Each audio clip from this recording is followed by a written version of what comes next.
ठीक है दोस्तों। अब लघुत्तरीय प्रश्न है दोस्तों। पहला क्वेश्चन है दोस्तों कि राष्ट्रीय राजमार्ग किसे कहते हैं। देखो दोस्तों, जो भारत के जो राष्ट्रीय राजमार्ग जो प्राधिकरण के अधिकार क्षेत्र में है, ठीक है दोस्तों, भारत के राष्ट्रीय राजमार्ग जो भारत के राष्ट्रीय राजमार्ग प्राधिकरण के अधिकार क्षेत्र में है। राष्ट्रीय राजमार्ग देश के दूरस्थ भागों को जोड़ते हैं, ठीक है, क्षेत्र में है। और राष्ट्रीय जो राजमार्ग है दोस्तों देश के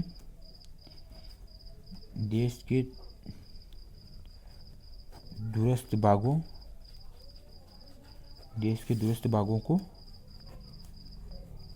जोड़ते हैं, ठीक है दोस्तों। अब अगला क्वेश्चन है, दूसरा क्वेश्चन है कि उत्तर पूर्वी राज्यों में वायु परिवहन अधिक महत्वपूर्ण क्यों है, ठीक है दोस्तों। तो जो नंबर 1 में लिखना है दोस्तों, जो ऊबड़ खाबड़ भूमि जो उत्तर पूर्व में है दोस्तों, एक तो ऊबड़ खाबड़ भूमि, ठीक है दोस्तों। अब दूसरा पॉइंट लिखना है सघन वनी क्षेत्र,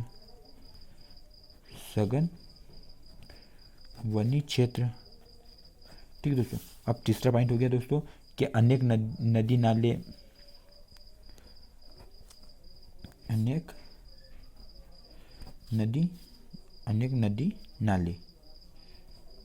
ठीक है दोस्तों। अब चौथा पॉइंट हो गया दोस्तों कि सड़कें तथा रेलवे बिछाना,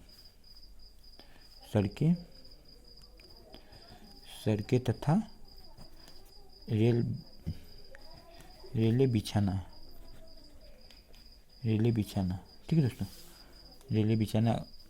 देखो दोस्तों, अगला क्वेश्चन है कि वायु परिवहन का महत्व लिखिए, ठीक है दोस्तों। जो वायु परिवहन नंबर 1 में लिखना है दोस्तों, वायु परिवहन का क्या महत्व है दोस्तों। तो वायु परिवहन का तीव्र साधन है, ठीक है दोस्तों। वायु परिवहन के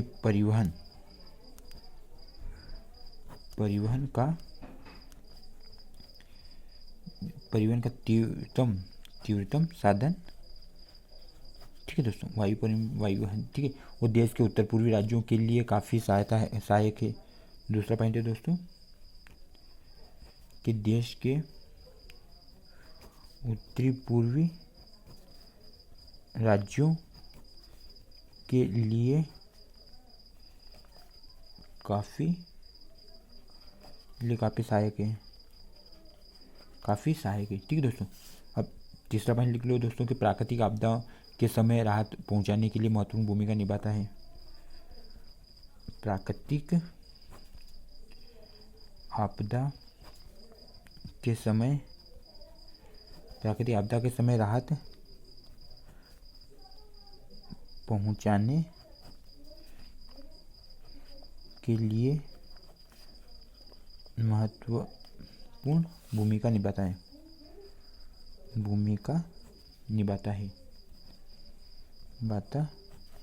ठीक है दोस्तों। अब अगला क्वेश्चन है कि पाइपलाइन परिवहन के लाभों को लिखिए, ठीक है दोस्तों। अब जो पाइपलाइन परिवहन के लाभ क्या है दोस्तों कि पाइपलाइन परिवहन के परिवहन के साधनों का एक नया महत्वपूर्ण अध्याय जोड़ दिया गया, ठीक है। पाइपलाइनों का विस्तार जल और थल क्षेत्रों में समान रूप से किया जाता है। देखो दोस्तों, पहला पॉइंट है दोस्तों कि जो परिवहन है ना, कि पाइपलाइन परिवहन के लाभों को लिखिए, ठीक है दोस्तों। पहला है पाइपलाइन परिवहन ने परिवहन के साधनों में एक नया और महत्वपूर्ण अध्याय जोड़ दिया है, ठीक है दोस्तों। अब दूसरा पॉइंट लिखना है दोस्तों कि पाइपलाइनों का विस्तार जल और थल क्षेत्रों में समान रूप से किया जा सकता है। पाइपलाइनों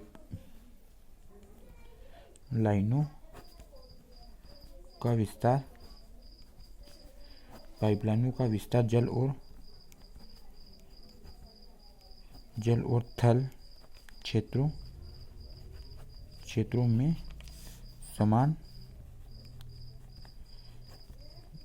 समान रूप से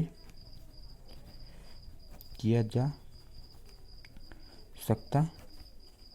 ठीक है दोस्तों, अब अगला क्वेश्चन कि स्वर्णिम चतुर्भुज जो महाराजमार्ग के महत्व लिखिए। ठीक है दोस्तों, तो इसका जो इस महाराजमार्ग का मुख्य उद्देश्य भारत में जो मेगा सिटी है के मध्य की दूरी व परिवहन समय को न्यूनतम करना है। ठीक है दोस्तों, तो अपने को इसका आंसर लिखना है कि इस महाराजमार्ग का प्रमुख उद्देश्य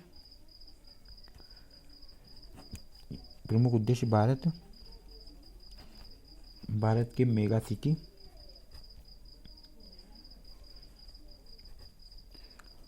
भारत के जो मेगा सिटी, ठीक है दोस्तों, मेगा सिटी के मध्य की दूरी व परिवहन समय को न्यूनतम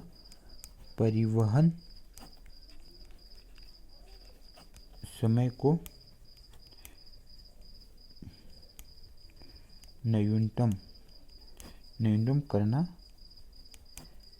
है। ठीक है दोस्तों, न्यूनतम करना है। ठीक है दोस्तों, क्या करना है दोस्तों? न्यूनतम करना है।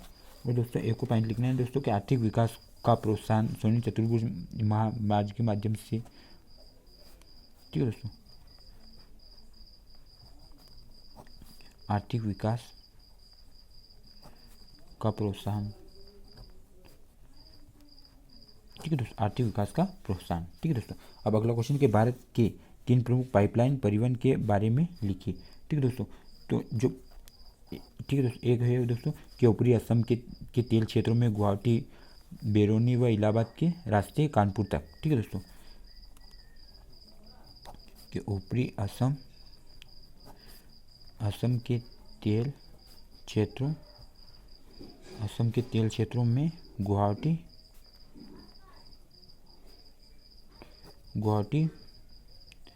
बरौनी व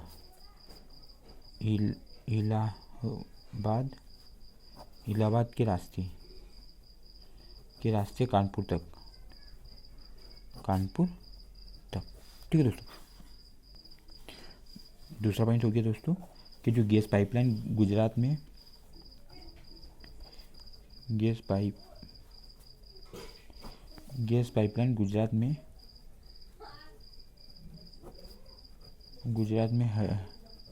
हजीरा को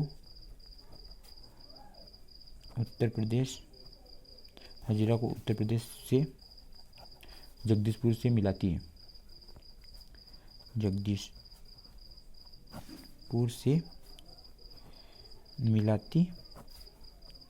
ठीक है दोस्तों, अब अगला क्वेश्चन है 7वां नंबर का कि भारतीय सड़क परिवहन समस्याओं से ग्रसित है, किन्हीं 3 समस्याओं को लिखिए। ठीक है दोस्तों, अब राष्ट्रीय राजमार्ग कम है दोस्तों। ठीक है दोस्तों, इसका आंसर लिखना है दोस्तों कि भारत में पहला हो गया दोस्तों कि भारत में लगभग 50% सड़कें कच्ची है। ठीक है दोस्तों, अब दूसरा पॉइंट है दोस्तों कि राष्ट्रीय राजमार्ग कम है। राष्ट्रीय राजमार्ग कम है। ठीक है दोस्तों, अब सड़कें सक्रिय है दोस्तों। तीसरा हो गया दोस्तों जो यहाँ की सड़कें सक्रिय है। ठीक है दोस्तों, अगला क्वेश्चन है दोस्तों 8वां नंबर का क्वेश्चन है दोस्तों कि भारत में आंतरिक जलमार्ग का अधिक विकास क्यों नहीं हो पाया, कारण लिखिए। ठीक है दोस्तों, तो देश की अधिकांश नदियाँ मौसमी है दोस्तों। पहला कारण है दोस्तों जो देश की अधिकांश नदियाँ मौसमी है, जो मौसम पे आधारित होती है। ठीक है दोस्तों, अब एक जो सदावाहिनी नदियों में सिंचाई के लिए जगह जगह पर नहरें निकाली गई है। दूसरा पॉइंट है दोस्तों कि सदावाहिनी जो वर्ष भर पानी बहता रहता है दोस्तों, उसे सदाबहानी नदियाँ, नदियों में सदाबहानी नदियों से सिंचाई के लिए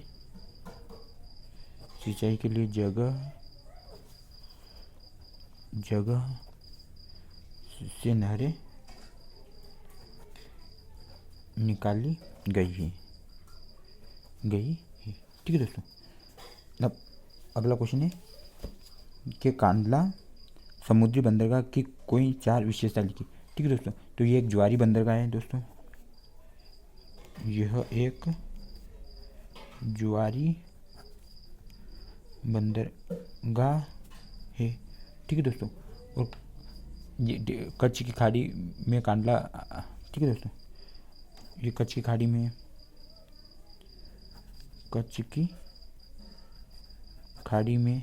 है। ठीक है दोस्तों।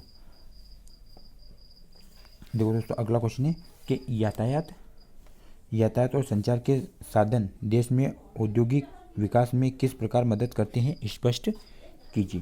ठीक है दोस्तों, तो दोस्तों इसका पहला पॉइंट लिखना है दोस्तों कि यातायात के साधन औद्योगिक कच्चे माल को निर्माण केंद्रों तक पहुंचाने में मदद करते हैं दोस्तों। ठीक है, यातायात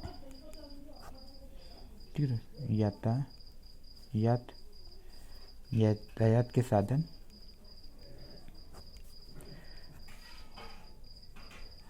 औद्योगिक कच्चे माल को निर्माण केंद्रों तक पहुंचाने में मदद कर देते हैं।